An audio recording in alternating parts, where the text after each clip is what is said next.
लखनौचं फैजुलागंज 26 फेब्रुवारीची सकाळ. सगळीकडे होळीची तयारी सुरू होती. बाजारात मिठाईची ढीग लागायला सुरुवात झाली होती. आणि नेमक्या याच वेळी लखनौच्या अन्न सुरक्षा आणि औषध प्रशासन म्हणजेच FSDAच्या टीमने एका अशा ठिकाणी पाऊल ठेवलं जिथून शहरभराच्या ताटात मिठाई पोचते. हे ठिकाण होतं हल्दीरामचं मुख्य वेअरहाऊस. अधिकारी आत शिरले तेव्हा सगळं कसं शांत होतं. रांगांच्या रांगा लागलेले बॉक्स, हवाबंद डबे आणि ब्रँडचे ते ओळखीचं नाव. पण जेव्हा या अधिकाऱ्यांनी स्टॉक तपासायला सुरुवात केली तेव्हा एका कोपऱ्यात त्यांना काहीतरी वेगळं दिसलं. 112 किलो सोनपापडी आणि राजभोग. हे नुसते मिठाईचे बॉक्स नव्हते. हे एक्सपायर्ड झालेले म्हणजे ज्यांची मुदत संपली आहे असे बॉक्स होते. आपण जेव्हा दुकानात जातो आणि एखादा मोठा ब्रँड समोर दिसतो तेव्हा आपण डोळे झाकून पाकिट उचलतो. हल्दीराम आहे ना, म्हणजे चांगलंच असणार, हा विश्वास आपल्या मनात पक्का असतो. पण त्या दिवशी त्या वेअरहाऊसमध्ये जे चित्र होतं ते हा विश्वास हलवणारं होतं. 45,000 किमतीची ही मिठाई तिथे काय करत होती?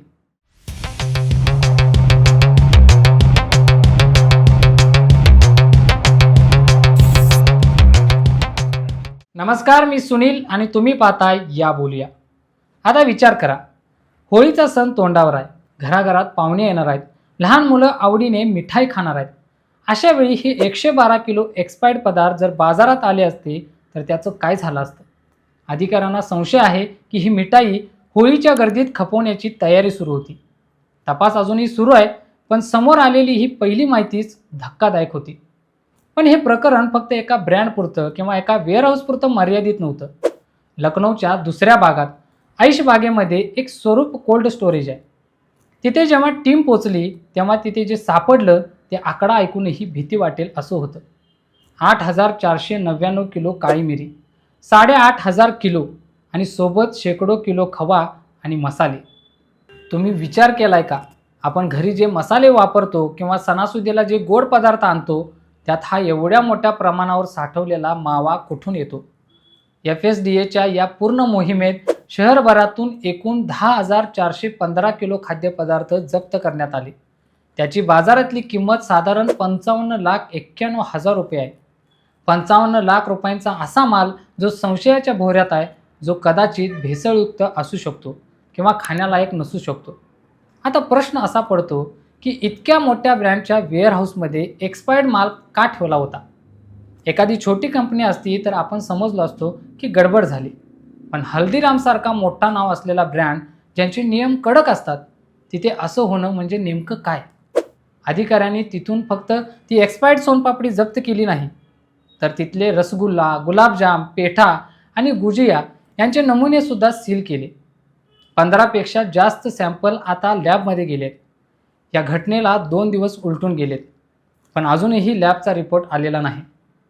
जोपर्यंत लॅबचा रिपोर्ट येत नाही तोपर्यंत आपण कोणालाही गुन्हेगार ठरवू शकत नाही.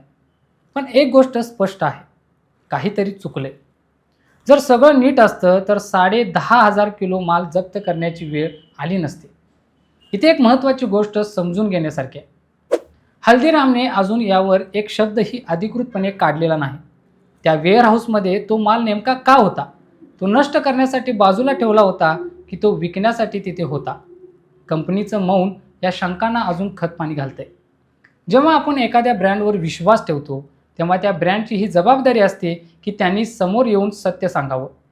आता हे सगळं आपल्या आयुष्याशी कसं जोडलेलं आहे ते बघा. आपण सण साजरा करताना आनंदी असतो, मिठाई आणतो, एकमेकांना भरवतो. पण त्या एका मिठाईच्या तुकड्याच्या मागे असलेलं हे राजकारण किंवा हा निष्काळजीपणा आपल्याला दिसत नाही. आपण पैसे देतो ते गुणवत्तेसाठी, पण जर त्या बदल्यात आपल्याला एक्सपायर्ड किंवा भेसळयुक्त माल मिळत असेल तर ती फक्त फसवणूक नाही, तर तो आपल्या आरोग्याशी खेळ आहे.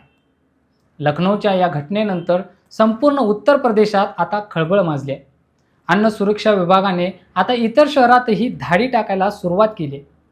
कारण होळी आणि पाठोपाठ येणारा रमजान या काळात खाद्यपदार्थांची मागणी प्रचंड असते आणि याच मागणीचा फायदा घेऊन काही लोक लोकांच्या जीवांशी खेळतात.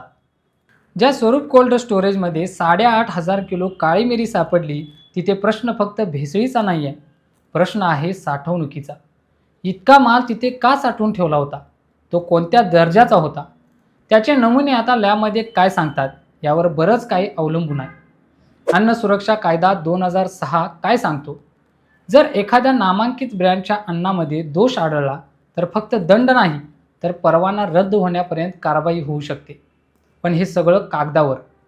प्रत्यक्षात काय होतं हे पाहणं महत्त्वाचं आहे. जेव्हा आपण बातम्या वाचतो की 55 लाखांचा माल जप्त, तेव्हा आपल्याला तो फक्त एक आकडा वाटतो. पण तो आकडा आपल्या घरापर्यंत पोहोचणाऱ्या अन्नाचा आहे. आपल्या आईवडिलांच्या ताटात जाणारा तो घास आहे. आपल्या मुलांनी आवडीने खाल्लेली ती मिठाई आहे. त्यामुळे हे प्रकरण फक्त लखनौचं नाही आहे, हे प्रकरण आपल्या सर्वांच्या सतर्कतेचं आहे.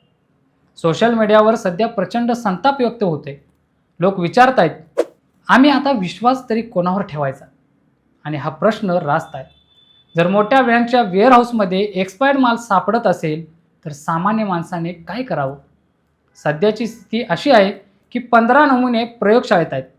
रिपोर्टची प्रतीक्षा आहे.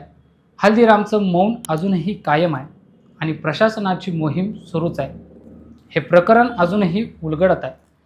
यात अजूनही काही नवीन गोष्टी समोर येण्याची शक्यता नाकारता येत नाही. तपास सुरू असल्यामुळे अधिकारी सध्या जास्त काही बोलायला तयार नाहीत. पण त्यांनी हे स्पष्ट केलंय की जे काही समोर येईल ते पुराव्यानिशी मांडलं जाईल. ही घटना आपल्याला एक धडा देऊन जाते. आपण पॅकेटवरची एक्सपायरी डेट बघतो का? आपण फक्त ब्रँडचं नाव बघून वस्तू घेतो का? की आपण खरंच ती वस्तू तपासून घेतो? मिठाईच्या दुकानातली गर्दी, सणांचं वातावरण आणि त्यात मिसळलेली ही भेसळ किंवा हा निष्काळजीपणा, हे सगळं संपायला हवं असं आपल्यालाही वाटतं. पण ते तेव्हाच संपेल जेव्हा आपण प्रश्न विचारू, जेव्हा आपण अशा घटनांकडे फक्त बातम्या म्हणून बघणं बंद करू. लखनौमध्ये जे घडलं ते कदाचित हिमनगाचं टोक असू शकतं. ही एक्सपायर्ड सोनपापडी फक्त एक निमित्त असू शकतं. मूळ मुद्दा आहे आपली सुरक्षितता. जर होळीच्या आधी ही धाड पडली नसती तर आज लखनौच्या हजारो घरांमध्ये ती एक्सपायर्ड मिठाई आनंदाने खाल्ली गेली असती. विचार करा त्यानंतर काय झालं असतं?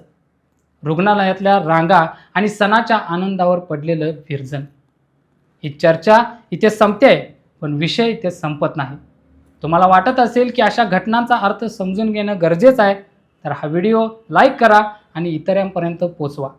तुमचं मत, तुमचा अनुभव, तुमचा दृष्टिकोन कमेंट्समध्ये नक्की सांगा. अशाच वेगवेगळ्या विषयांवर बोलण्यासाठी चॅनलला सबस्क्राईब करा. नवीन व्हिडिओत नवीन विषयासोबत पुन्हा भेटूया. या बोलूया.